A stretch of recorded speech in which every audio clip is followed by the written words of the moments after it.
Grandma's Boy was released in 2006. This is directed by Nicholaus Goossen, and this is a Happy Madison production. Happy Madison is Adam Sandler's production company, and by God, this is, in my opinion, the best Happy Madison production I've ever seen. And by a landslide, the best film to come out of that production company, which is known as a production company to always be mixed in reviews and opinions. You either like hate or love it. A lot of people despise it for its dumb, farting toilet humor and all that shit. But some people praise it for being absolutely hilarious. Majority of them usually don't work for me. I find most of Happy Madison Productions just a little bit too corny and a little bit too stupid where it doesn't land all the time. But then you get this, which absolutely lands in every single direction for me. And I watched after high school. I was in college, I'm pretty sure already by the time I watched this for the first time. And I really liked it right away. I really fell for this movie right away with its jokes and its humor and just its style and its the mood it gave me. It always put me in a good mood every single time I watched this film, and I always liked it more and better with every single watch. And I mean, it's so easily a cult classic. It's ridiculous that this only has 15% on Rotten Tomatoes. It does have, I think, a 6.9 on IMDb, which is better, way better, because IMDb is a lot more strict when it comes to their film reviews and scores. But man, this film definitely checks the boxes when it comes to stupid humor. And a lot of people call this a stoner film. Personally, I hate that term. It suggests that you have to be into weed or have to be high to enjoy the film or enjoy a stoner movie or a stoner comedy or stuff like that. I don't know. I just don't like the term, but I'm not a weed guy, but I still fucking howl at the moon when it comes to this film. You've got all the Happy Madison crew kind of thing. You got cameos from David Spade, Rob Schneider. You've got the main guys you always see in Happy Madison Productions. Unfortunately, not Adam Sandler himself. He doesn't pop in here, but we've got Peter Dante, Alan Covert, Nick Swardson, sorry, Nick Swardson. These are people that pop in pretty much every Happy Madison production, if I'm not mistaken. But it's absolutely hilarious. It's dumb humor, but it works, I'm telling you. And for me personally, the biggest thing about Grandma's Boy is it is a comfort movie. This is a movie that'll always put me in a good mood, no matter what. And this is a film that just makes me feel good about life. It's strange. It's nothing like special. It's nothing remarkable in the production department. Like it's not oh, I don't know how to put it. It's a simple film. I think the perfection in this film kind of came by accident. It's an accidental masterpiece in my opinion. Not that I would say it's masterpiece scale, but it works perfectly for what I'm looking for in a comedy, and it's just so good. So we have Alex, played by Alan Covert, and he's the star of the film. I've always called him a poor man's Mel Gibson because he seriously looks like Mel Gibson's little brother, especially in this film. Like, literally, you would think it's Mel Gibson's little brother. But he's a video game tester, and he works for this video game production company called Brainasium, I'm pretty sure. And at the beginning of the film, he gets kicked out of his house because his roommates spent all the rent money on Filipino hookers. So Rob Schneider, this is where Rob Schneider makes his cameo, and he's the best cameo in the movie and the best cameo I've seen in a long time. He's hilarious. He's playing this foreign guy. I'm not exactly sure where he would be from, but he has this thick accent. And you forgot your smoking lamp. He throws the bomb. He's just fucking funny. He's like, I give you like 20 minutes to pack up your shit and move out. And if you take one extra minute, I have my friends over here. They come, they grab your testicles, and they remove them from your anus. Just so good. I love the fucking guy. Rob Schneider's hilarious and everything. But Alex gets kicked out of his apartment. He goes to stay with his friend Jeff, who his friend Jeff is played by Nick Swardson. So I keep saying Swardson. My apologies. Swardson, and this guy is living with his parents. I mean, he calls his parents his roommates, which I find hilarious. He's always like referring to the Alex is like, you mean your parents? And he's like, yeah, same thing. Just calls them his roommates. He sleeps in a freaking. He sleeps like his bed is a toy car. This guy has teddy bears everywhere. This guy's fucking a 6-year-old in a fucking 30-year-old's body. It's fucking amazing. He crashes there for a bit. He finds an action figure of Lara Croft, and of course, Alex's first idea when he finds the action figure of Lara Croft is to go to the bathroom with this toy and jerk off to it, with her like lifting her top like this and like putting the other hand on her pussy and everything, and he's just jerking it to this fucking toy, and then right as he's about to come, Jeff's mom walks into the bathroom. I can't stop coming. It feels so good. I'm sorry. One of the best scenes and one of the most popular scenes in the movie. It's insane. I mean, fuck. Then he goes to stay at the office where he works, and he's basically homeless. Eventually, obviously, he goes to live or to stay with his grandmother, and that's where the title Grandma's Boy comes from. But he meets this new employee named Samantha, and Samantha is played by Linda Cardellini, which Linda Cardellini, where she started her career to where she is now, holy shit, that woman climbed. She started with like Good Burger and this movie and all the Scooby-Doo. She played Velma. More low-key, usually kids movies other than this one.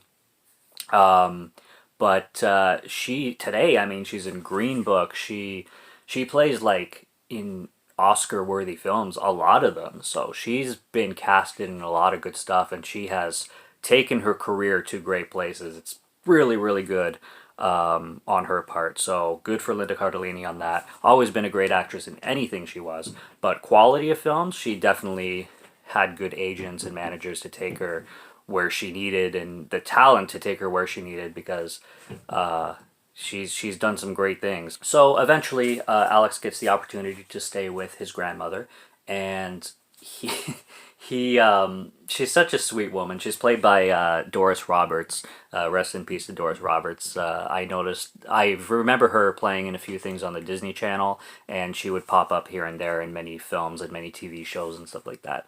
Always kind of like a character actress and somebody very recognizable.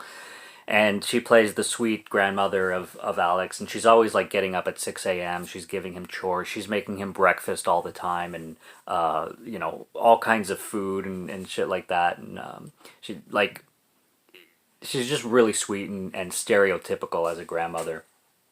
I love when there's cute moments where like she'll find his bong and she thinks it's a vase and she has flowers in it, and she's like, I found that vase in your bag. It smelled kind of funny. It smelled really bad, so I just washed it up and it looks really nice on the table. And of course there's the scene where she finds weed in his bedroom, and she thinks it's one of the ex roommates who had passed away. She thinks it's tea, so she brews this freaking marijuana for her other two roommates and herself to drink, and then they got like absolutely stoned off their ass by drinking pot. My grandma drank all my pot. Oh man. Alex's dealer, where he buys his weed from, his name is Dante. He's played by Peter Dante, I think. Peter Dante, yes. Dante's again hilarious. We're introduced to him by Alex going to his house, and he opens the door. He's completely naked. He's tan as hell, like from head to toe. His ass is like bronzed, his fucking back, front, face bronzed like crazy. Even Alex is like, dude, your ass is tanner than my face. And he's like, Dante's like, I was just putting up my Christmas tree. Alex is like, dude, it's July. Get the fuck out. Really? And he's like, yeah. And why are you naked? And Dante's like, holy shit, I am naked. Come on in. He talks about ordering a lion from Africa to protect his house. He has this like African tribe guy living with him for a bit who talks in cliques all the time. Apparently, this guy can speak like French and Spanish and Chinese because apparently, or eventually, he wants to also order a monkey and teach the monkey Taekwondo. So this guy is like the stereotypical stoner and just makes me howl with every time he's on screen. Everything he says and everything that comes out of this guy's mouth is genius. It's absolutely hilarious. My favorite part of the film, I have to say, by the way, Jonah Hill is also in this film, one of his earlier roles. He was much bigger at this time. He has lost a lot of weight throughout the years. And another actor to really, really make it big in the roles that he's gotten, and the quality of films that he's gotten over the years too. But my favorite scene my favorite part of this whole movie is the third act. In the third act, where that random house party happens at Grandma's house, and she's totally cool with it. There's like 100 people at this house, and everybody's drinking and smoking, and there's chicks with their tits out, and fucking karaoke going on. Samantha does that whole sexy karaoke dance to Salt and Peppa, Push It, and that whole party scene was hilarious. And all the strains of weed that Dante starts to mention, like the Frankenstein because it makes you walk like this, and the one that makes you turn into a deer, apparently. I love Doris Roberts when she accidentally drinks the tea, like I said, and she says to Alex, "I can hear my hair growing." Quotable movie like crazy. There was one scene that kind of pissed me off. It's where David Spade makes his cameo at that like super healthy vegan restaurant that everybody's the boss at Brainasium sends his employees to, or gives, like, basically pays for everything. They go to this vegan restaurant. They're basically making fun of everything. They're making fun of the menu. They're making fun of Shiloh, who played by David Spade, and he's all this like he's this sweet like waiter, and he's all being all polite, and then he starts swearing. He's like, "Fuck you guys, go choke on a cow dick," or whatever he says, and they're making fun of like the guy who's playing the flute and everything. They're just being dicks. It just pissed me off because anybody who's rude at restaurants for any reason pisses me off. Probably because I've worked at restaurants and it's just something it rubs me the wrong way kind of thing when I see people treat staff rudely and stuff like that. But I don't know. Basically what I'm saying is it was like the least funny scene in the movie. Everything around that though is absolutely perfect. Alex is also developing this video game called Demonic, which is really cool that it actually was an actual video game being developed for the Xbox back in the day. That it was basically a failed project or a canceled project. It never ended up being completed, but it was an actual video game that was going to be released. So Alex is developing this video game. We have this character played by Joel David Moore. I love Joel David Moore as an actor. He played in a film that I'll actually probably review soon called Spiral. It's a horror film, and I like how Joel David Moore is very diverse in his characters and the characters that he chooses to play. He was also in Hatchet, another horror movie, but he plays JP in this film, and he's this Matrix-looking nerdy guy, and again, he is one of those characters in this film that is loaded with quotes. You can make a 10-minute segment just from JP quotes and JP moments. He fucking walks like a robot and he'll make robot sounds. One of my favorite scenes is, "Hey JP, go take the red pill," or "Don't take the red pill," or something like that. And he's all fucking adios turd nuggets. It's fucking nerdiest guy times 150. It's, oh my gosh. And actually I noticed something unique this time when he's doing that whole robot thing. In the background there's this poster that says "Kill Canada" or something like that. This last viewing was the first time I noticed that poster. I can't even believe I didn't notice it before. Probably because I was so focused on JP acting like an idiot. But yeah, it was pretty funny seeing that poster. I'm like, "Kill Canada? I never noticed that before. By the way, fuck you guys, I'm Canadian." Unbelievably freaking delusional nerd from the 2000s that you ever seen. And this is back in the day when like video games were still considered like nerdy, and nerds played video games, and only geeks, in 2022 gaming is so much more cooler and stuff like that. But I remember being in high school, and gaming was kind of cool, but it was still considered like the thing that nerds do. And this is like in that time, in that era, so they're really exploiting the whole nerd culture in this film, and they do a great job with it. But yeah, JP is just so funny. He can be annoying, but holy shit, the things that comes out of this guy's mouth, and he's so obsessed with Samantha, and he has no game at all, and he has no skills with women or anybody whatsoever. Just the most socially awkward guy you can ever imagine. This film is packed with entertainment like throughout its entire runtime. It just doesn't stop. And to me, like I said already, it's a comfort movie. It's a film that will always put me in a good mood no matter how I'm feeling. And I mean, I've watched it so many times where I can quote the majority of it. It's just so good. Just memorable characters, and a lot of actors that had their earlier roles in here, and a memorable movie. I mean, oh man, I can talk at length about this. I didn't take any notes. I'm just winging this one because I knew already that I've seen this movie so many times that watching it one more time, I'd already have so much to talk about. I love how Alex makes up the whole roommate story where he's living with 3 hot roommates and he's banging them all. And every time he comes to work, he tells Jonah Hill's character Barry and all his coworkers that he's banging these 3 hot broads at his house every day, and that's why he's tired all the time. They're like, that's why Alex is so tired all the time? And the grandma's like, yeah, well, we ride him pretty hard sometimes, and we work him pretty hard, but we try to take it easy. One of the roommates, too, the woman with the short hair, apparently she was 72 when she made this film, which is crazy because she's 88 now and still alive. But she's hilarious, too.